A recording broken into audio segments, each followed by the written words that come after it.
नमस्कार विद्यार्थी मित्रांनो. आज आपण या व्हिडिओमध्ये मुंबई उच्च न्यायालय भरती 2026 जी सुरू झालेली आहे, त्यासाठी आपण शिपाई, हमाल आणि लिपिक या पदासाठी महत्त्वाचे असणारे 20 सामान्यांचे प्रश्न या व्हिडिओमध्ये पाहत आहोत. हे जे प्रश्न आहेत हे आपल्याला प्रिव्हियस इयर क्वेश्चन पेपरमधील काही घेतलेले आहेत. सोबतच काही करंट अफेअर्स 2025 चे सुद्धा प्रश्न आपण या व्हिडिओमध्ये ॲड केले आहेत. त्यामुळे आपल्याला या व्हिडिओची जर PDF डाउनलोड करायची असेल तर नोकरी इन्सायडर या नावानं आपलं टेलिग्राम चॅनल आहे. सोबतच आपलं WhatsApp चॅनल देखील आहे. त्या दोघांच्याही लिंक्स मी तुम्हाला डिस्क्रिप्शनमध्ये दिलेल्या आहेत. त्या ठिकाणी जाऊन आपण त्यांना जॉइन करा.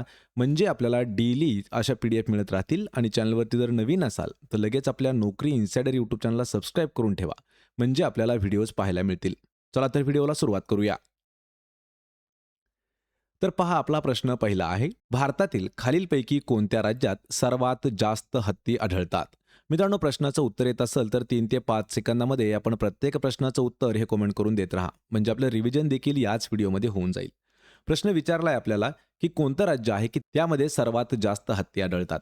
मित्रांनो, 2025ला जी भरती झाली होती पहा उच्च न्यायालयाची, त्यामध्ये हा प्रश्न विचारण्यात आला होता. पण काही पुस्तकामध्ये या प्रश्नाचं उत्तर चुकीचं देण्यात आलेलं आहे. जर 2025च्या आकडेवारीनुसार जर पाहायला गेलं तर सर्वात जास्त जे हत्ती आहेत तर हे कर्नाटक या राज्यामध्ये आढळतात. पण काही पुस्तकामध्ये तामिळनाडू असं दिलेलं आहे. लक्षात ठेवायचंय. पर्याय क्रमांक 4 आपलं या प्रश्नाचं उत्तर होईल. यानंतरचा प्रश्न आहे. पद्मश्री पुरस्कार 2025 मिळवणारे हरविंदर सिंग हे कोणत्या खेळाशी संबंधित आहेत? यावरती सुद्धा महत्त्वाचे प्रश्न आपल्याला विचारले जातात. खेळ आणि त्यांचा खेळाडू यावरती प्रश्न आहे हा. तर हे हरविंदर सिंग जे असे आहेत त्यांना पद्मश्री भेटलेला आहे पहा 2025 मध्ये. तर हे कोणत्या खेळाशी संबंधित आहेत? हे आहेत पहा ऑप्शन क्रमांक 2 तर तिरंदाजी या खेळाशी संबंधित आहेत हरविंदर सिंग. ऑप्शन क्रमांक 2 आपलं या प्रश्नाचं उत्तर होईल. यानंतरचा प्रश्न आहे. डॅश यांच्या स्मृतीमध्ये राष्ट्रीय युवक दिन साजरा केला जातो. मित्रांनो, हा देखील प्रश्न थोडासा महत्त्वाचा आहे आणि आपल्याला असे दिनविशेषवरती प्रश्न विचारले जातात. या ठिकाणी प्रश्न विचारला की खालीलपैकी कोणाच्या स्मृतिप्रित्यर्थ राष्ट्रीय युवक दिन साजरा केला जातो? तर या प्रश्नाचं योग्य उत्तर असणार आहे ऑप्शन क्रमांक 3 तर स्वामी विवेकानंद यांच्या स्मृतीमध्ये राष्ट्रीय युवक दिन हा साजरा केला जातो. मग यावरती प्रश्न आपल्याला असा सुद्धा विचारला जाऊ शकतो की राष्ट्रीय युवक दिन कधी साजरा केला जातो? तर लक्षात ठेवायचे 12 जानेवारी हा जो दिवस आहे हा राष्ट्रीय युवक दिन म्हणून साजरा केला जातो. आणि आपल्याला जागतिक दिनविशेष पाहायचे असतील एका वर्षाचे आणि राष्ट्रीय दिनविशेष पाहायचे असतील तर त्या दोन्हीही व्हिडिओच्या लिंक्स मी तुम्हाला डिस्क्रिप्शनमध्ये दिलेले आहेत. या ठिकाणी पर्याय असणार आहे आपलं ऑप्शन क्रमांक 3 उत्तर होईल. यानंतरचा प्रश्न आहे. खालील शब्दसमूहासाठी योग्य शब्द आपल्याला निवडायचा आहे. या ठिकाणी पहा कोणत्याही क्षेत्रात हळूहळू होणारा इष्ट बदल याला काय म्हटलं जातं? किंवा हा जो शब्दसमूह आहे यासाठी एक शब्द आपल्याला सांगायचा आहे. या प्रश्नाचं अचूक उत्तर होईल ऑप्शन क्रमांक 4 तर त्याला उत्क्रांती असं म्हणतात. उत्क्रांती म्हणजे काय असतं? कोणत्याही क्षेत्रात हळूहळू होणारा इष्ट बदल तो असतो उत्क्रांती. यामध्ये आपण काही महत्त्वाचे शब्दसमूह आणि त्यासाठीचा योग्य शब्द देखील घेतलेले आहेत. यामध्ये पहा उत्क्रांती म्हणजे काय? तर कोणत्याही क्षेत्रात हळूहळू होणारा बदल. अधोगती म्हणजे काय? तर एखाद्या क्षेत्रात प्रगती खुंटणे. वैचारिक क्रांती म्हणजे काय? तर विचारांमधील हळूहळू होणारा बदल. आणि परिवर्तन म्हणजे एखाद्या क्षेत्रात होणारा बदल. या ठिकाणी उत्तर काय असणार आहे ऑप्शन क्रमांक 4. आणि मित्रांनो, अशाच आपल्याला जर 500 पेक्षा जास्त शब्दसमूह पाहायचे असतील तर त्या देखील व्हिडिओची लिंक मी तुम्हाला डिस्क्रिप्शनमध्ये दिलेली आहे. ते सर्वचे सर्व शब्दसमूह आपल्या TCS पॅटर्ननुसार विचारण्यात आलेले होते. यानंतरचा प्रश्न आहे पहा. महाराष्ट्रातील पहिले वन्यजीव अभयारण्य 1958 मध्ये कोणत्या जिल्ह्यात स्थापन करण्यात आले आहे? यावरती आपल्याला 2 प्रश्न वेगवेगळ्या पद्धतीने विचारण्यात आले होते. तत्पूर्वी या प्रश्नाचं उत्तर पाहूया. तर या प्रश्नाचं योग्य उत्तर असणार आहे ऑप्शन क्रमांक 4 तर कोल्हापूर या जिल्ह्यामध्ये महाराष्ट्रातील आपल्या पहिलं वन्यजीव अभयारण्य स्थापन करण्यात आलं होतं आणि ते वर्ष आहे 1958. मग या ठिकाणी प्रश्न आपल्याला कसे कसे विचारले जातात? महाराष्ट्रातील पहिलं वन्यजीव अभयारण्य कधी स्थापन करण्यात आलं? तर 1958 यावर्षी स्थापन करण्यात आलं. कोणत्या जिल्ह्यामध्ये स्थापन करण्यात आलं? तर कोल्हापूर या जिल्ह्यामध्ये स्थापन केलं गेलं. त्याचं नाव काय आहे? तर लक्षात ठेवायचं आहे राधानगरी वन्यजीव अभयारण्य जे आहे हे त्याचं नाव आहे. ज्यावेळी याची 1958ला स्थापना झाली तर त्यावेळी याचं नाव जे होतं ते दाजीपूर अभयारण्य असं होतं. आणि 1958 साली महाराष्ट्रातील पहिले अभयारण्य म्हणून याला घोषित करण्यात आलेलं आहे. पर्याय क्रमांक 4 आपलं या प्रश्नाचं उत्तर होईल. यानंतरचा प्रश्न आहे पहा. अनर्थ या शब्दाचा समानार्थी शब्द आपल्याला ओळखायचा आहे. समानार्थी शब्द, विरुद्धार्थी शब्द हे आपल्याला प्रत्येक परीक्षेमध्ये विचारले जातात. त्यासाठी आपण महत्त्वाचे 500 समानार्थी शब्द आणि विरुद्धार्थी शब्द देखील घेतलेले आहेत. ते दोन्ही व्हिडिओच्या लिंक्स मी तुम्हाला डिस्क्रिप्शनमध्ये दिलेले आहेत. त्यातीलच हा प्रश्न आहे पहा. अनर्थ अनर्थ या शब्दाचा समानार्थी शब्द काय असणार आहे? तर या प्रश्नाचं योग्य उत्तर होईल ऑप्शन क्रमांक 2. तर अनर्थाला समानार्थी शब्द असेल अनिष्ट. तर यामध्ये अजून आपण काही महत्त्वाचे समानार्थी शब्द पाहूया. अनर्थ या शब्दाचे समानार्थी शब्द अनिष्ट आणि हानिकारक. व्यर्थ या शब्दाचे उगाच आणि वायफळ. अमाप या शब्दासाठी विपुल, पुष्कळ, खूप सारं. आणि कळ या शब्दासाठी चावी, भांडण आणि पोटात दुखणे हे जे आहेत हे त्याचे समानार्थी शब्द आहेत. ऑप्शन क्रमांक 2 आपलं या प्रश्नाचं उत्तर असेल. यानंतरचा प्रश्न आहे पहा. 2020 साली भारत हा जगामध्ये एक आदर्श देश व महासत्ता बनेल असे विधान खालीलपैकी कोणी केले होते? महत्त्वाचा प्रश्न आहे मित्रांनो. हा जो प्रश्न आहे किंवा हे जे विधान आहे हे आपल्याला मागच्या 25 वर्षापूर्वी एका व्यक्तीनं केलं होतं. 2020 साली भारत हा जगामध्ये एक आदर्श देश आणि महासत्ता बनेल हे जे विधान आहे तर हे डॉक्टर APJ अब्दुल कलाम यांचं आहे. पर्याय क्रमांक 3 आपलं या प्रश्नाचं योग्य उत्तर असेल. यानंतरचा प्रश्न आहे पहा. खालीलपैकी कोणते राष्ट्रीय उद्यान भरतपूर, राजस्थान या ठिकाणी स्थित आहे? हा जो प्रश्न आहे हा आपल्याला TCS पॅटर्नमध्ये सुद्धा विचारण्यात आलेला होता. भरतपूर, राजस्थान या ठिकाणी स्थित असणारं राष्ट्रीय उद्यान कोणतं आहे? तर या प्रश्नाचं योग्य उत्तर असेल ऑप्शन क्रमांक 2. तर केवलादेव राष्ट्रीय उद्यान हे जे आहे हे भरतपूर या ठिकाणी स्थित आहे. आपल्याला जर राज्य विचारलं तर राजस्थान या राज्यामध्ये ते स्थित आहे. पर्याय क्रमांक 2 आपलं या प्रश्नाचं उत्तर आहे. यानंतरचा प्रश्न आहे पहा. कोणत्या शहरात अलकनंदा व भागीरथी या नद्या एकत्र येऊन गंगा या नदीमध्ये रूपांतरित होतात?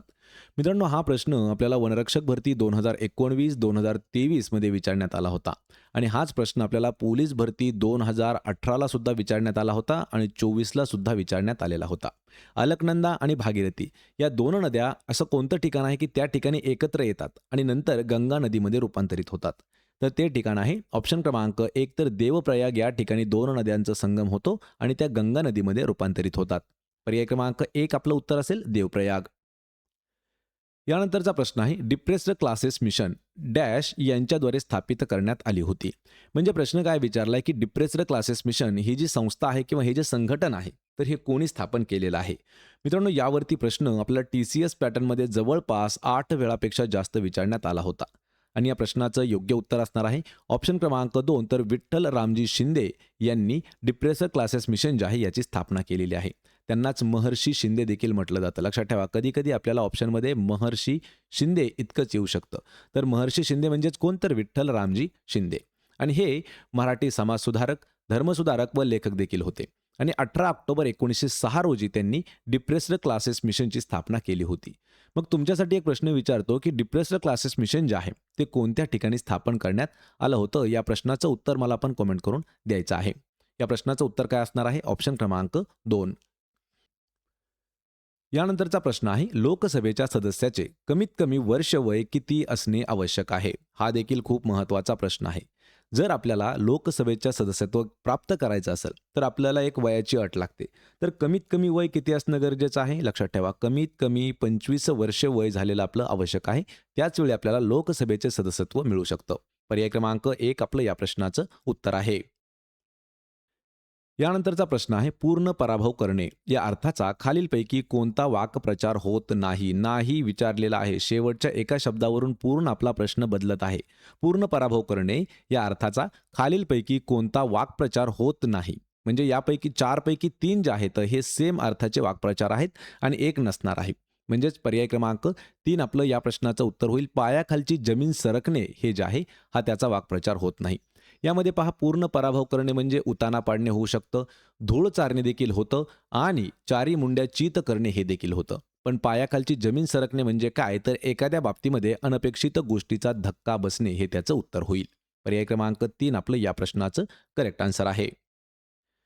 प्रश्न क्रमांक 13 आहे. डॉक्टर बाबासाहेब आंबेडकरांनी 1942 मध्ये सामाजिक व राजकीय क्षेत्रात कार्य करण्यासाठी कोणता पक्ष स्थापन केलेला आहे?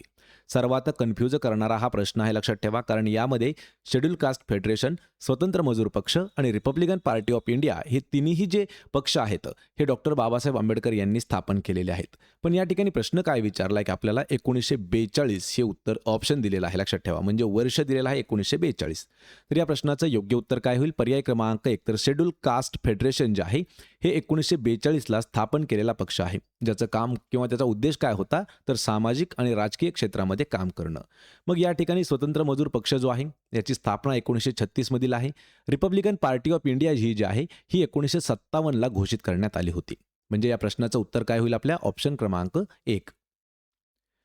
प्रश्न क्रमांक 14 आहे. प्रसिद्ध पर्यावरणवादी सुंदरलाल बहुगुणा हे कोणत्या आंदोलनाशी संबंधित व्यक्तिमत्व होतं? आत्तापर्यंत आपल्याला हा प्रश्न 12 वेळापेक्षा जास्त विचारण्यात आलेला आहे. सुंदरलाल बहुगुणा यांच्यावरती प्रश्न मित्रांनो खूप वेळा विचारण्यात आलेला आहे आणि या प्रश्नाचं योग्य उत्तर असणार आहे पर्याय क्रमांक 2. तर चिपको आंदोलनाशी संबंधित आहेत सुंदरलाल बहुगुणा. या ठिकाणी अजून एक प्रश्न आपल्याला यांच्यावरच उलटा विचारण्यात आला होता पहा. तर सुंदरलाल बहुगुणा हे कोणत्या क्षेत्राशी संबंधित व्यक्तिमत्व होते? तर त्या ठिकाणी पर्यावरणवादी असं ऑप्शन होतं आणि या ठिकाणी उत्तर काय आहे आपलं चिपको आंदोलन. पर्याय क्रमांक 2. प्रश्न क्रमांक 15 आहे. जगातील पहिला संगणकीय दूरसंचार व दळणवळणाच्या प्रक्रियेचा सर्वप्रथम पहिला उपग्रह डॅश या देशाने अवकाशात प्रक्षेपित केलेला आहे. महत्त्वाचा प्रश्न आहे हा. आपल्याला कॉम्प्युटर नॉलेजवरती प्रश्न विचारण्यात आलेला आहे. जगातील पहिला संगणकीय दूरसंचार व दळणवळणाच्या प्रक्रियेचा सर्वप्रथम पहिला उपग्रह कोणत्या देशाने आकाशामध्ये प्रक्षेपित केला होता? आणि तो देश आहे ऑप्शन क्रमांक 3. तर अमेरिका या देशाने सर्वात पहिला दूरसंचार व दळणवळणाच्या प्रक्रियेसाठी एक उपग्रह आकाशामध्ये प्रक्षेपित केलेला होता. पर्याय क्रमांक 3 आपलं या प्रश्नाचं उत्तर होईल. यानंतरचा प्रश्न आहे. भारतातील 4G सेवा प्रदान करणारी प्रथम भारतीय दूरसंचार कंपनी कोणती होती? हा देखील प्रश्न थोडासा महत्त्वाचा आहे. हा प्रश्न आपल्याला 2019ला वनरक्षक खात्यामध्ये विचारण्यात आला होता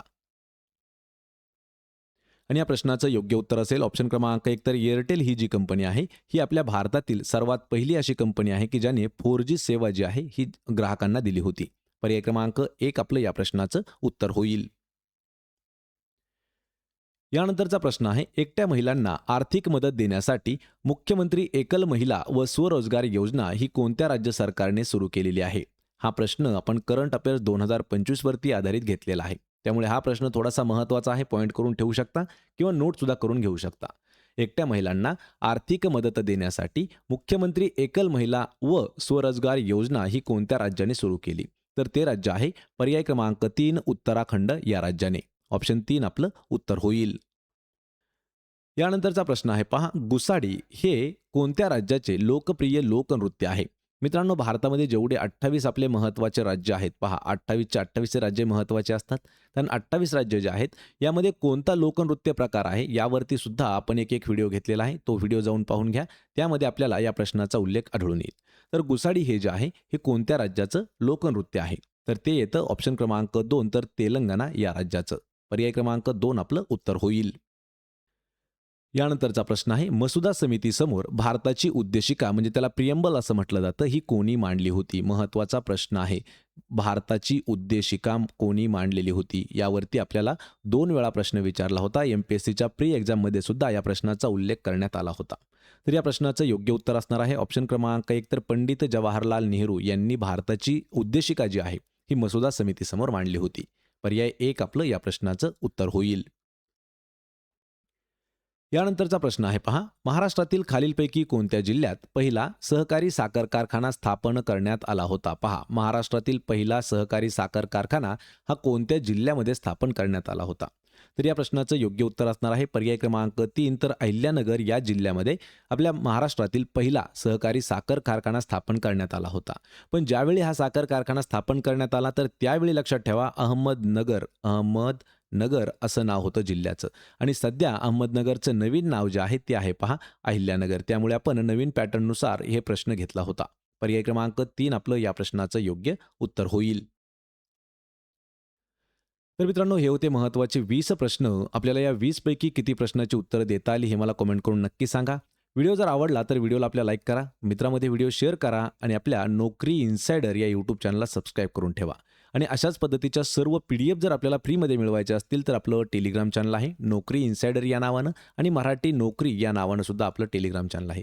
त्यालाही जाऊन जॉईन करा. त्यांच्याही लिंक्स मी तुम्हाला डिस्क्रिप्शनमध्ये दिलेल्या आहेत. आपण भेटूया पुढच्या एका नवीन व्हिडिओमध्ये. तोपर्यंत जय हिंद, जय महाराष्ट्र.